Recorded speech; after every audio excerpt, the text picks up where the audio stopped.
Hello అండి, అందరికీ నమస్తే.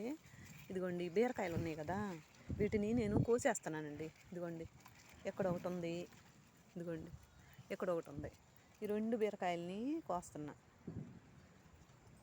ఇక్కడ కూడా ఉందండి ఇంకోటి, ఇది గట్టిగా ఉందండి, ముదిరిపోయినట్టుంది.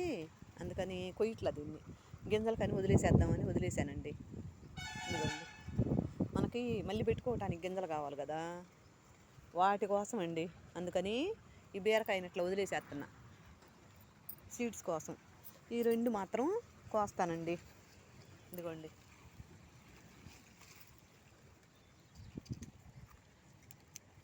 ఈ బీరకాయ ఒకటి, అక్కడ ఒకటి, ఈ రెండు కూరకని కోసుకుంటానండి. ఇదిగోండి అక్కడక్కడ వస్తూ ఉన్నాయి. అది దొండ పందిరండి, దానికి కూడా అక్కడక్కడ 2-3 దొండకాయలు ఉన్నాయి, అవి కూడా కోసేసుకుంటాను. ఇట్లా మనం అసలు మొక్కలంటూ పెట్టుకుంటే 1-2 కాయలన్నీ వస్తాయండి. బలం బాగా వేసుకుంటే ఎక్కువే వస్తాయి. ఏమి వేయలేకపోయినా సరే 1-2 కాయలన్నీ వస్తూ ఉంటాయండి, అప్పుడు ఒకటి. అసలు ఏమి రాని వాటికంటే ఇదన్నా రైట్ కదండి, 1-2 వచ్చినా కానీ. థ్యాంక్ యూ అండి.